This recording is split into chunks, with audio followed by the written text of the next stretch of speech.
Salutations fraternelles à vous tous qui êtes fidèles à ce programme des temps de qualité. Nous vous saluons dans le nom de notre Seigneur Jésus-Christ. Et bien entendu, nous sommes très reconnaissants à votre égard pour votre fidélité, mais également pour tous vos commentaires, vos partages, mais également vos suggestions que nous prenons très au sérieux. Et nous voulons davantage faire un travail de qualité de manière à vous apporter l'évangile de notre Seigneur Jésus-Christ.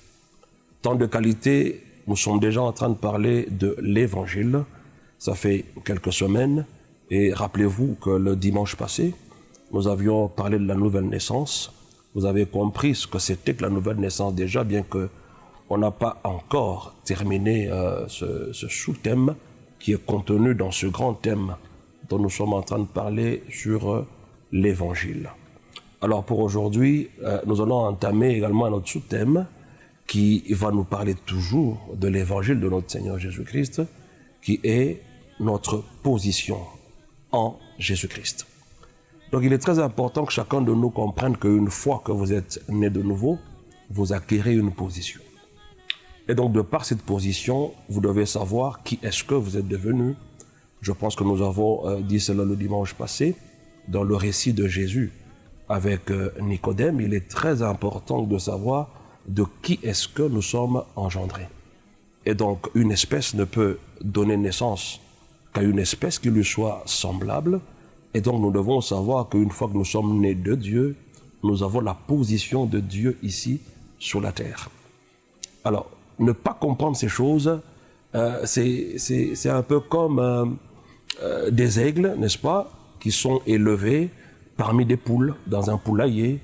Et donc, comme ces aigles n'ont jamais vu les poules monter en hauteur, et donc ces aigles peuvent avoir la mentalité des poules, bien que ayant les aptitudes et les capacités enfouies en eux, de manière à vivre une vie dans les hauteurs.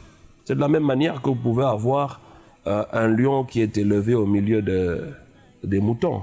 Il peut être influencé, n'est-ce pas? Et au lieu de rugir, il commence à lancer les... je ne sais pas comment on appelle ça, le sang des moutons. Et donc c'est très très dangereux. Nous sommes des personnes nées de nouveau, certes, avec la nature de Dieu à l'intérieur de nous, mais le mode de vie, le style de vie que nous menons sur la terre, rien qu'en écoutant ce que nous disons, en comprenant la pensée de chacun, eh bien, vous vous rendez compte que beaucoup de gens ne savent pas de qui est-ce qu'ils sont nés. Et donc cela est catastrophique aussi longtemps que nous ne saurons pas de qui est-ce que nous sommes nés et comment est-ce que nous sommes censés vivre en pratique sur la terre. Croyez-moi, c'est un très sérieux problème, un sérieux coup par rapport à notre foi. Et donc, comme nous l'avons annoncé, nous allons parler de la grandeur et de la richesse de notre position spirituelle en Jésus-Christ. Quand on parle de grandeur, on ne fait pas forcément allusion à des gens qui doivent devenir des stars. Pas du tout. Et quand on parle de richesse de notre position ici, on ne fait pas à tout prix allusion à l'argent ou bien au bien matériel. Et donc vous allez comprendre que si vous arrivez à intérioriser, à avoir la révélation sur votre position de richesse, n'est-ce pas, en Jésus-Christ, vous allez produire des choses extraordinaires. C'est ça le point de départ, voyez-vous. Vous savez, vous pouvez voir un petit lion qui est en train de grandir, déjà qu'il peut chasser un rat, et vous allez voir que ce petit lion de quelques semaines développe déjà comment je peux dire ça, des réflexes d'un félin. Et donc c'est au fur et à mesure que le petit lion commence à grandir que ses réflexes aussi grandissent. Donc nous sommes nés dans une certaine nature.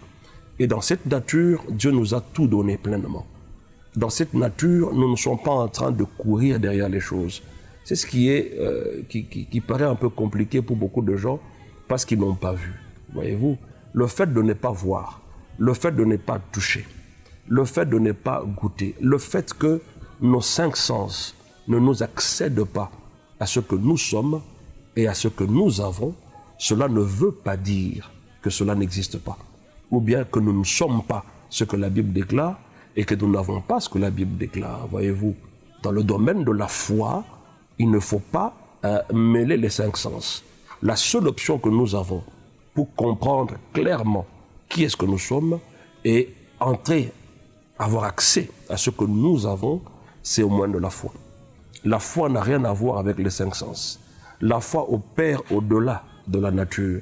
La foi opère au-delà de ce que nous voyons, de ce que nous pouvons goûter, sentir et ainsi de suite.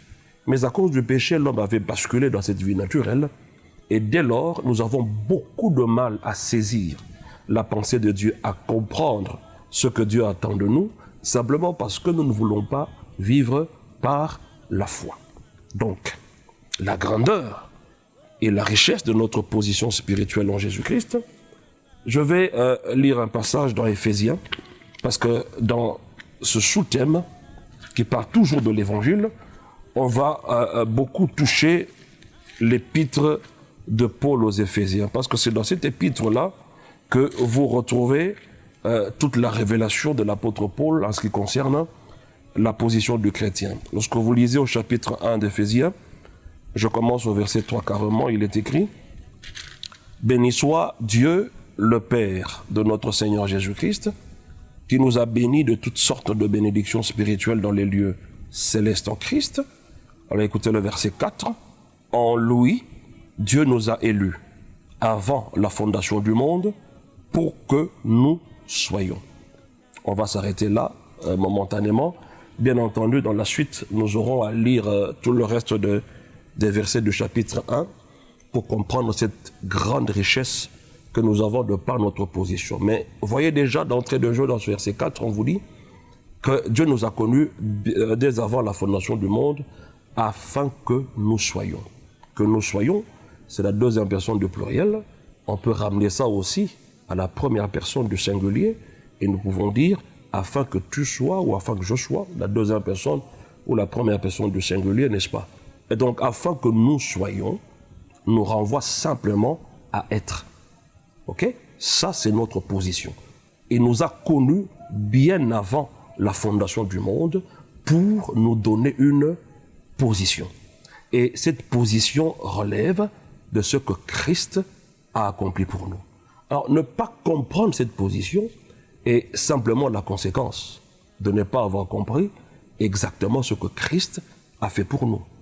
Notez par exemple, lorsqu'il est écrit dans Éphésiens au chapitre 2, le verset 6, qu'il nous a ressuscités ensemble et il nous a fait asseoir ensemble avec lui dans les lieux célestes en Christ. Et le verset 7 nous dit « afin de montrer dans les siècles à venir ». Remarquez que nous avons une position. Nous étions morts avec lui, nous sommes ressuscités avec lui, et finalement, la position définitive à laquelle il nous a placés, est-ce que nous sommes assis avec lui dans les lieux célestes? Pour quel but est-ce que Dieu nous a ressuscités avec lui et nous a fait asseoir avec lui? Le verset 7 d'Éphésiens 2 nous dit « afin de montrer ».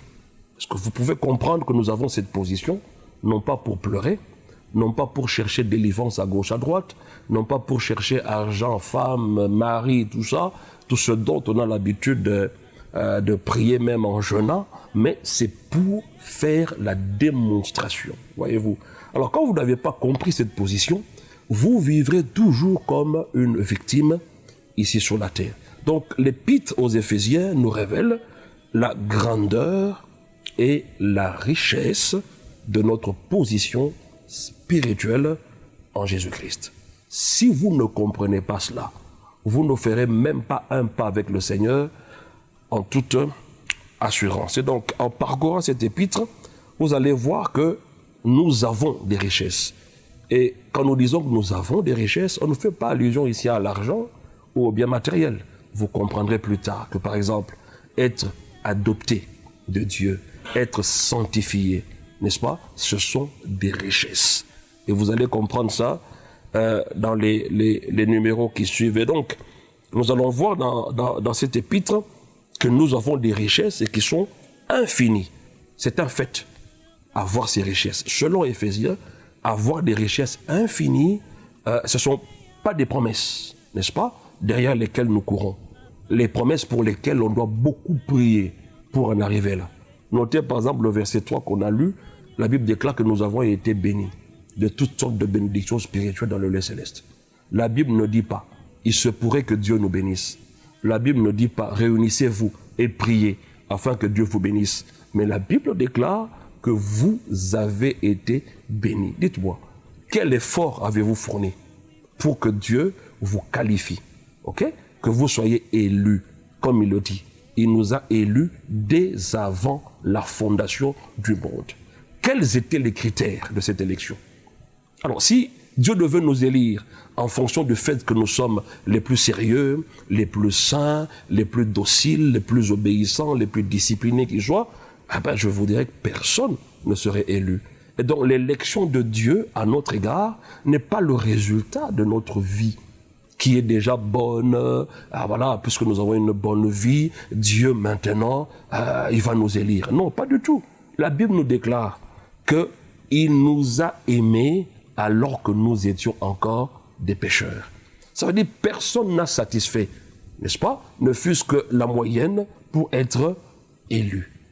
Voilà pourquoi j'insiste sur le fait qu'en lisant, ça c'est un des éléments que nous allons ressortir un peu plus loin, en lisant Éphésiens, vous allez vous rendre compte que nous sommes riches, des richesses infinies de Dieu. Et j'insiste que quand on parle richesse ici, on ne voit pas argent, on ne voit pas bien matériel. On voit toute autre chose que nous allons développer un peu plus loin. Et cette richesse infinie n'est pas une chose derrière laquelle nous courons, voyez-vous, mais c'est une chose que nous avons déjà en Jésus-Christ. Et les chrétiens ont ces richesses, comme nous disons, mais très peu les vivent, et dans la majorité, nous vivons en dessous de cet héritage. Et ça, c'est un danger énorme. Qu'est-ce qui fait que nous vivions en dessous de cet héritage? C'est parce qu'au départ, nous sommes ignorants de ce que Dieu a fait de nous en Jésus-Christ. Nous sommes, lorsque la Bible déclare dans Éphésiens chapitre 2, le verset 10, lorsqu'on dit que vous avez été créés en Jésus-Christ. Dans les textes originaux, on dit, vous êtes le chef-d'œuvre de Dieu. Est-ce que vous pouvez imaginer et comprendre que nous sommes des chefs-d'œuvre de Dieu, c'est-à-dire l'œuvre qui soit la plus excellente de Dieu ici sur la terre. La seule œuvre qui, lorsque vous la regardez, vous voyez Dieu. C'est l'homme régénéré. Alors, quand vous comprenez ces choses-là, écoutez, ça m'étonne que les gens continuent toujours à se classer dans la catégorie de ceux qui sont maudits, dans la catégorie de ceux que grand-père aurait dit, vous n'irez jamais de l'avant, et ils vivent ça de génération en génération. C'est simplement parce qu'ils sont ignorants. Mes chers frères, on va y arriver. Notre position, eu égard aux malédictions ancestrales, aux malédictions générationnelles, nous allons étudier les Écritures et nous allons comprendre que notre position est bien au-dessus de toutes ces choses-là. Écoutez, si le diable lui-même est sous nos pieds, alors les démons et les sorciers, où seront-ils? Si lui-même, le diable, est sous nos pieds, et puis vous vous plaignez de sorcellerie. Voilà, parce que quelqu'un aurait dit 100 ans passés, 50 ans passés dans votre famille, et vous êtes contraint de vivre cette malédiction-là de génération en génération. L'ignorance tue, mes chers frères. Et je prie le Seigneur afin que dans ce programme, que nous sortions de cette ignorance, que la connaissance révélée de l'œuvre de Jésus-Christ dans nos vies germe et qu'un autre style de vie commence à se manifester chez nous. Et donc tous les chrétiens sont riches de cette richesse infinie de Dieu, mais très peu ne le vivent. Et presque dans la majorité aussi, nous vivons en dessous de cet héritage. Alors Dieu nous montre dans cet épître tout ce que nous sommes et avons en étant unis avec le Christ. Okay? Lorsque vous êtes en union avec Christ, qui est-ce que vous êtes et qui est-ce que vous obtenez? C'est dans cet épître que nous comprenons cela. Une fois de plus, ce que vous êtes et ce que vous avez, ce n'est pas le résultat de vos prières. Ce n'est pas le résultat de vos jeûnes. La Bible est claire. Avant la fondation du monde. Ça veut dire qu'il n'y avait même pas un seul sorcier, il n'y avait même pas un seul saint sur la terre. Dieu a déclaré. C'est vrai que le diable est venu chambouler le plan de Dieu, mais Dieu, dans son amour, a fait un plan de rédemption. Depuis Genèse, chapitre 3, verset 15, et la postérité de la femme est venue et nous a rétablis dans la position que nous avions perdue avec Adam déchu. Ce que nous sommes et avons en Jésus-Christ est présenté dans cet épître comme étant un fait accompli et non une promesse dont nous devons arracher, comme plusieurs le pensent. Non, les bénédictions de Dieu ne s'arrachent pas. C'est Dieu qui bénit. Voyez-vous, ça ne s'arrache pas. Écoutez, je ne sais pas d'où est-ce que nous sortons certains versets que nous interprétons très mal. Alors, quand vous dites que nous avons arraché les bénédictions de Dieu, ça sous-entend que ces bénédictions n'étaient plus entre les mains de Dieu. Et donc, c'est le diable qui s'est accaparé de vos bénédictions. Mais dites-moi, pourquoi est-ce que Christ s'est fait malédiction? C'est pour que nous devenions bénédiction de Dieu. Alors, quand vous dites nous arrachons, en d'autres termes, vous prétendez que le diable est détenteur de nos bénédictions. Et donc, pour être béni, autant ne pas aller auprès de Dieu, mais il faut aller chez le diable en arrachant. Alors, je voudrais qu'on me montre ce principe-là avec des versets clairs. Mes chers frères, comme je l'ai dit le dimanche, quand on parle par exemple de la nouvelle naissance, c'est la leçon fondamentale de la vie chrétienne. C'est de là même que la vie chrétienne commence, et cependant, c'est là que nous avons des sérieux problèmes. Et si la première leçon de la vie chrétienne pose déjà un problème, et le reste, qu'est-ce qui va en être? Et donc, dans cet épître, si vous la lisez à tête reposée, avec l'aide du Saint-Esprit, on nous présente tout ce que nous sommes et tout ce que nous avons comme des faits accomplis, et non une promesse qui doit être arrachée, comme plusieurs le pensent. Alors le drame dans tout ça, c'est que beaucoup de chrétiens, une fois qu'ils sont passés par le salut, ils sont nés de nouveau, et la joie du salut qui s'ensuit, tout de suite après, ils retournent dans les mensonges du diable, tels que, malgré que vous avez cru, sachez que il y a un homme fort dans votre famille qui vous retient tous dans l'esclavage. Malgré que vous avez cru en Jésus, sachez que les paroles que votre grand-père avait proclamées sur vous, ce sont des paroles qui continuent. Écoutez, ce qui fait que les paroles de Jésus ou les paroles de la Bible soient vivantes et efficaces, c'est parce que Jésus était ressuscité. Si Jésus n'était pas ressuscité, la Bible dit dans 1 Corinthiens au chapitre 15, lisez-le dans son entièreté. On dit s'il n'était pas ressuscité, notre foi serait vaine et que nous serions encore dans nos péchés. En d'autres termes, sans la résurrection, il n'y a pas de salut, il n'y a pas de pardon de péché, il n'y a pas de délivrance, il n'y a pas toutes ces choses-là. Mais comme il est ressuscité, alors nous sommes sortis de tout cela. Et la Bible, parole de Dieu, devient une parole vivante. Mais votre grand-père est ressuscité quand? Mais pourquoi est-ce que vous voulez accepter ces paroles comme des paroles d'évangile? Eh bien, ce que vous croyez, c'est ce que vous allez voir s'accomplir dans votre vie. Alors, on va voir ici deux exemples qui prouvent complètement ce que nous sommes en train de dire. Et vous allez comprendre dans ces deux exemples que vous avez d'une part la position légale ou spirituelle du chrétien, et de l'autre part, vous avez la condition ou la position pratique. Et donc, ce que nous pouvons voir de vous physiquement n'est pas forcément ce que vous êtes spirituellement. Et donc, la responsabilité que nous avons, eu égard aux ressources de la parole de Dieu et au Saint-Esprit que le Seigneur nous a donné, c'est que notre position spirituelle doit être manifestée au travers de la foi. Et donc, ce n'est pas question d'arracher quelqu'un entre les griffes du diable et tout ça. Non, non. Nous sommes déjà sortis de son royaume et nous sommes assis avec Christ dans les lieux célestes. Alors, on va prendre le premier exemple dans Actes des Apôtres, chapitre 16, verset 31. Nous le connaissons bien, ce passage. Il est écrit ceci. Paul et Silas répondirent. Bon, commençons au verset 30 carrément. Il les fit sortir et il dit, « Seigneur, que faut-il que je fasse pour être sauvé ?» Paul et Silas répondirent, « Crois au Seigneur Jésus et tu seras sauvé, toi et ta famille. » Ça, c'est le geôlier de la ville de Philippe qui avait gardé en captivité, enfin, c'est sous sa garde, que les apôtres étaient gardés en captivité, et lorsqu'il y a eu le miracle qui les a fait sortir de là, il posera la question de savoir qu'est-ce qu'il doit faire. Tellement qu'il était stupéfait de ce qui s'était passé, on lui dira, crois au Seigneur Jésus et tu seras sauvé. Et c'est ce qu'il a fait. Et lorsque ce monsieur, c'était un soldat, a cru au Seigneur Jésus, vous serez d'accord avec moi que petit 1, il devient à l'instant même enfant de Dieu.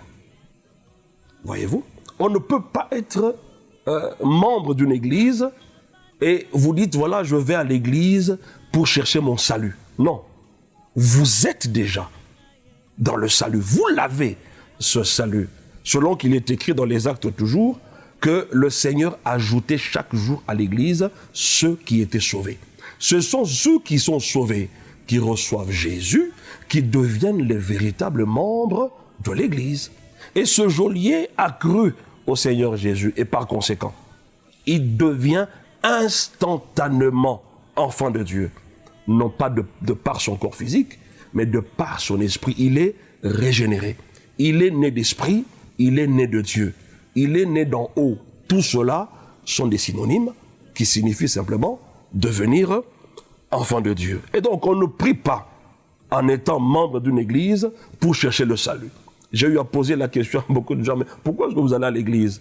Il y a plusieurs qui m'ont répondu, nous allons à l'église pour chercher la vie éternelle. Non, ce n'est pas le cas. On ne peut pas être membre d'une église en cherchant la vie. Non, on l'a déjà. C'est ainsi qu'on t'ajoute, comme le Seigneur, dans la parole de Dieu le dit, le Seigneur ajoutait chaque jour à l'église ceux qui étaient sauvés. Deuxièmement, le geôlier de Philippe devint instantanément héritier de Dieu et co-héritier avec le Christ. Instantanément. Instantanément. Écoutez, parce que quand je parle d'instantanément, des fois les gens ne me comprendront pas très bien. J'aimerais que nous lisions Jean chapitre 5, le verset 24. Il est écrit ceci. En vérité, je vous le dis, celui qui écoute ma parole et qui croit à celui qui m'a envoyé a la vie éternelle. Celui qui écoute et qui croit, on ne dit pas qu'il aura la vie éternelle, on dit qu'il a la vie éternelle. Et donc quand je dis que ce geôlier est instantanément devenu enfant de Dieu, c'est sur base de ce passage. Voyez-vous? Et la Bible continue. Et ne vient point en jugement, mais il est passé de la mort à la vie. On ne dit pas qu'il passera, mais on dit qu'il est passé. Quand? Lorsqu'il a écouté l'évangile et qu'il a cru au Seigneur Jésus. Automatiquement, il passe d'un état A à un état B. C'est-à-dire, il avait pour père le diable quand il était pécheur, et en croyant en Jésus, instantanément, il a maintenant Dieu pour père. Il n'est plus enfant de Satan, il devient enfant de Dieu. Et il passe aussi instantanément de la mort à la vie. Mais si nous passons de la mort à la vie, ça veut dire que nous passons du royaume des ténèbres au royaume de lumière. Nous ne sommes plus enfants de ténèbres, nous sommes devenus enfants de lumière. Mais alors, bien que nous sommes devenus ainsi, vous me dites que tous mes biens, n'est-ce pas, toute ma réussite, toute ma bénédiction est restée de l'autre côté. Ah non, c'est faux. C'est archi faux. Ce n'est pas possible. Ben, je sais qu'on peut donner des versets d'Israël en Égypte. Lorsque Moïse voulait les faire sortir, Pharaon va dire, oui, vous sortez, laissez les enfants et les femmes, vous sortez, laissez vos biens ici. Oui, évidemment, ça c'est l'ancienne alliance, mes chers frères. Mais lorsque l'agneau a été immolé, c'est ça l'ombre des choses à venir, l'œuvre de la croix. Qu'est-ce qui s'est passé? Israël a même dépouillé l'Égypte de toutes choses. Donc vous êtes d'accord avec moi que c'est instantanément qu'il devient enfant de Dieu. Deuxièmement, instantanément, il devient héritier de Dieu et co-héritier avec le Christ. Petit 3, il est instantanément justifié. Ah oui, il est instantanément justifié par Dieu. Même si c'était un voleur, même si c'était une prostituée, lorsque la personne croit au Seigneur Jésus, alors vous comprenez, quand je parle de richesse, c'est par rapport à cela. Et vous savez, toutes ces personnes qui avaient des vies un peu compliquées, quand ils viennent au Seigneur, il faut aider ces personnes au niveau de leur âme.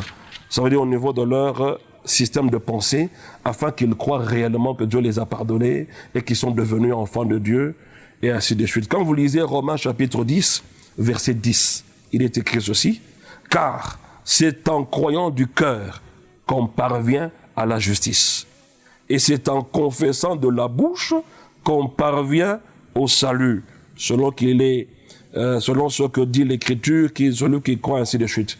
Remarquez très bien qu'on parle de croire du cœur, on parvient à la justice. Alors, si le geôlier a cru au Seigneur Jésus dans son cœur, donc il est parvenu à la justice. Il est justifié. C'est-à-dire, sous le plan spirituel, il n'y a plus aucune poursuite sur cette personne-là.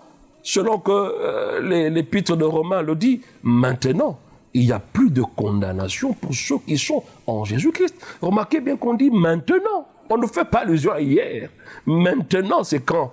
C'est lorsque tu as cru au Seigneur Jésus. Donc cette personne-là devient instantanément enfant de Dieu. Il devient instantanément héritier et co-héritier avec le Christ et instantanément, il reçoit la justice de Dieu. Petit 4, instantanément, il est en paix avec Dieu parce que Romains 5, verset 1 dit « Puisque vous êtes justifiés, n'est-ce pas? Alors vous êtes en paix avec Dieu. » Donc je ne peux pas être justifié et rester en guerre avec Dieu. Penser que Dieu a une dent contre moi, non. Quand il m'a justifié, c'est fini. Donc instantanément, je suis en paix avec Dieu. Et cinquièmement, là on va chuter, le monsieur devient un peuple saint, un sacerdoce royal, un peuple acquis. Il le devient ainsi et instantanément. Alors dites-moi, parce que là, on n'a même pas tout cité. Laquelle de ces faveurs que nous recevons, nous avons acquis cela par la prière, par les jeûnes, par le combat spirituel, par les arrachés. Rien de tout ça. Alors, si nous avons reçu toutes ces choses-là par la grâce, eh bien, croyez aussi que nous avons été bénis par la grâce. Et vous allez comprendre par la suite que nous parlons d'un fait spirituel, mais lorsqu'il s'agira maintenant de le manifester, alors tu as une responsabilité. Alors que le Seigneur te bénisse. Je ne peux pas terminer sans faire l'appel au salut. Vous tous qui m'écoutez, si vous n'avez pas encore cru au Seigneur Jésus, ça veut dire confesser de sa bouche le Seigneur Jésus et croire dans son cœur que Dieu l'a ressuscité des morts, vous serez sauvés.